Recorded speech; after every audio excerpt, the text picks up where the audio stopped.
बिस्मिल्लाहिर्रहमानिर्रहीम। व्यूअर्स, आप देख रहे हैं न्यूज़ टू यू। उम्मीद है आप खैरियत से होंगे। आज जो है वो नैब की जो तहकीकात का जो सिलसिला है 190 मिलियन पाउंड की तहकीकात के हवाले से, उसमें आज दो मज़ीद गवाहान ने अपने बयानात रिकॉर्ड करवाए हैं और उस हवाले से आपको एतमाद में लेना बहुत ज़रूरी है, क्योंकि ये अब मामला मंतकी अंजाम की तरफ बढ़ रहा है। 190 मिलियन पाउंड किसका स्कैंडल कह लें, बल्कि हमारे साथी जो है राजा आतिफ साहब, वो कहते हैं ये 190 नहीं 192 मिलियन पाउंड है। तो ज़ाहिर है जी, अब वो 2000 पाउंड का आजकल पाउंड का कितना रेट है पाकिस्तानी करेंसी के मुकाबले में, तो चलो 192 मिलियन पाउंड कह लें या अलकादर ट्रस्ट का केस कह लें, जो भी आप इसको नाम दे लें तो वो आपको मालूम हो जाएगा।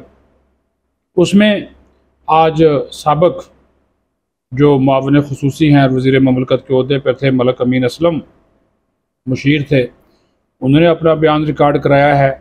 और सेनेटर डॉक्टर सानिया नश्तर, जो कि वफाकी वज़ीर के ओहदे के बराबर उनका ओहदा था और मुआविन खुसूसी थी ये बेनज़ीर इनकम सपोर्ट प्रोग्राम या इंसदाद गुरबत से मुतल्लिक जो डिवीज़न था उसकी ये मुआविन खुसूसी थी। और इन दोनों ने भी जो मलबा है वो सारे का सारा डाला है उसके ऊपर, शहजाद अकबर के ऊपर। तो 2 घंटे इनसे जो है वो तफ्तीश की गई और उसके बाद फिर बुशरा बीबी से मुतल्लिक भी सवालात और जवाबात का जो सिलसिला है वो शुरू हुआ। तो इन दोनों ने भी ये मौक़िफ़ इख्तियार किया कि जनाब हम इस सारे मामले में बेकसूर हैं और ये जो समरी लेकर आए थे, ये मौसूफ़ जो शहजाद अकबर थे वो ये समरी लेकर आए थे और वो उन्होंने बंद लिफाफा पेश कर दिया काबीना में और कहा जी कि ये बड़ा हसास मामला है, 2 मुल्कों के दरमियान ताल्लुकात का मामला है, 2 ममालिक के इदारों के दरमियान बड़ा हसासियत है इसमें, तो लिहाजा इसको आप खोलें नहीं, तो इसको बराए मेहरबानी इस पर आप दस्तखत कर दें या कुगी मार दें, इसकी मंजूरी दे दें। तो दोनों से जब ये सवाल किया गया कि क्या आप लोगों ने इसके हक़ में वोट दिया, इस पर दस्तखत किए, तो दोनों का ये मौक़िफ़ था कि हमने दस्तखत नहीं किए।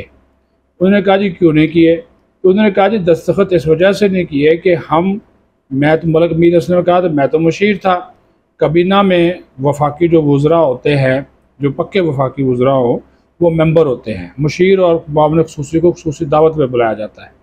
तो मिनिस्टर डॉक्टर सानिया नश्तर ने भी ये बात कही। उन्होंने कहा जी मैं तो मुआविन खुसूसी थी, तो मैं भी मेंबर नहीं थी, लेकिन मुझे स्पेशल इन्विटेशन कर दे के वो बुलाया गया था, तो लिहाजा मैंने भी उसके ऊपर जो है वो दस्तखत, ना वोटिंग जब हुई तो उसके ऊपर ना मैंने दस्तखत किए, मलिक अमीन असलम ने कहा कि मैंने भी नहीं किए।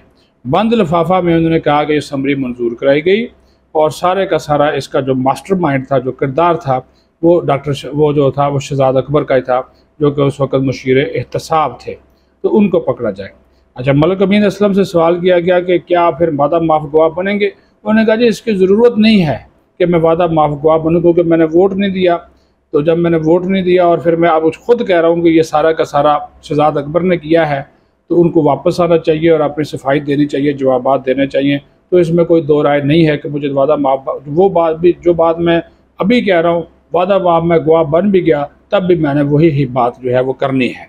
डॉक्टर सानिया नश्तर ने भी जो नैब ज़राए हैं उसके मुताबिक उन्होंने यही बात की कि वो इस सारे मामले से लाइलम थी, उनको तो नहीं पता था कि ये कौन सा लिफाफा है और कहाँ से आया है, कौन लेकर आया है, इसकी हकीकत क्या है। तो वो उन्होंने कहा कि वो जैसे ही वो लिफाफा आया तो हमें बताया गया शहजाद अकबर की जानब से कि ये NCA नेशनल क्राइम एजेंसी जो बरतानिया की है, उनका और हमारा तावन है और ये जनाब 190 मिलियन पाउंड है और इसके बदले में हमें ये मिलेगा, ट्रस्ट बनेगा, यूनिवर्सिटी है, तो ये पैसा सुप्रीम कोर्ट में जाएगा, उसके बदले में हम ये करेंगे। वो सारी उन्होंने कहानी गढ़ के उस खाते में डाल दी और कहा कि इस हवाले से जो है वो सारे का सारा जो मलबा है वो उसके ऊपर जो है वो डाला।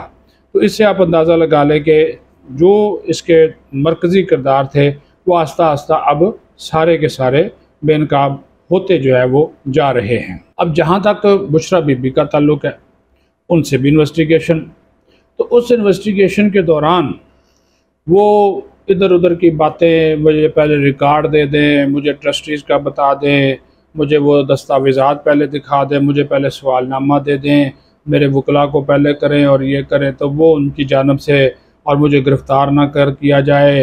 वो ज़मानत का बलस गिरफ़्तारी उन्होंने हासिल की हुई है, 12 सितंबर तक उनको वैसे मिल गई। तो वो तो सारे उस चक्कर में है, यानी कि वो उस केस की तरफ आ ही नहीं रही। वो चूँकि उनको ख़तरा है कि मुझे भी किसी वक्त पकड़ लिया जाएगा, तो लिहाजा वो अपनी, जब तक वो इस सारे मामले में आ नहीं रही तो इन्वेस्टिगेशन कैसे वो आगे बढ़ेगी, ये भी एक बहुत बड़ा फिर पहलू है। तो वो इस तरफ नहीं आ रही। तो वो जब उनसे आज भी सवालात और जवाबात हुए हैं या उनकी वो मालूमात उनके हासिल करने की कोशिश की गई है, तो वो अलल्ले तलल्ले और इधर वो सवाल जो जवाब, जो सवाल होता है ना, सवाल चना जवाब गंदम जवाब, इस तरह का सवाल चना जवाब गंदम या सवाल गंदम जवाब चना, ये इस तरह की वो बातें करती रही। तो वो नैब वाले भी परेशान हुए। फिर वो जब भी जाती हैं वो फूंके शूंके बड़ी इधर उधर मारती हैं कि वो जनाब ये आ गया, वो मौकल आ गया, इधर आ गया, उधर आ गया, इस तरह की बातें वो बहुत ज़्यादा करती हैं। तो वो नैब वाले भी बेचारे परेशान हो जाते हैं कि शायद कोई मौकल आ ही ना जाए, अचानक कोई जन नमूदार हो जाए छत से, या इधर से आ जाए या उधर से आ जाए, तो वो कोई नया छापा ही ना पड़ जाए। वो भी एक होता है ना जी, फिर डर और खौफ तो फिर होता ही है। तो वो भी इस सारे मामले को किसी और तरफ लेकर जा रही हैं, और फिर वो रूहानियत की बातें करना शुरू कर देती हैं कि देखें वो हमने ट्रस्ट बनाया, बच्चे पढ़ेंगे, वो जनाब टीचर रखे, रूहानियत की ज़रूरत है, यही इल्म है, रूहानी शख्सियात को, उलमा इकराम को, मशाइख अज़ाम को समझने की ज़रूरत है। आप लोग इन चक्रों में पड़े हैं, इससे आपको कुछ नहीं मिलना, मलक रियाज को जाकर पूछें, फ़लाँ से जाकर पूछें। यानी कि वो कहानी को इस तरफ लेकर जा रही, वो नैब वालों को नए इम्तहान में उन्होंने डाल दिया है। अब वो नैब वाले बेचारे सोच रहे हैं कि हम क्या करें, किस तरफ जाएं। ये तो बीबी जो है वो आ नहीं, अब वो ज़ाहिर है उनको इन्वेस्टिगेशन, खातून से इन्वेस्टिगेशन करना वो और मामला होता है, किसी और से इन्वेस्टिगेशन करना, मर्द से इन्वेस्टिगेशन करना, वो तो बंदा सख्ती भी कर सकता है, इनके साथ तो सख्ती भी नहीं हो सकती। फिर वो मौक्कल बापर्दा होती हैं, सवाल जवाब, वो जब उनसे सवाल होता है तो काफ़ी देर उसका जवाब भी नहीं देती, सोचती रहती हैं। हाँ, ये वो नैब वाले बैठे होते हैं कि जनाब आपसे रिक्वेस्ट की थी, अच्छा चलो जी, वो बोले मैं वो फ़लाँ आ गया था, फ़लाँ आ गया था। वो इस तरह की कहानी के मास्टर हैं।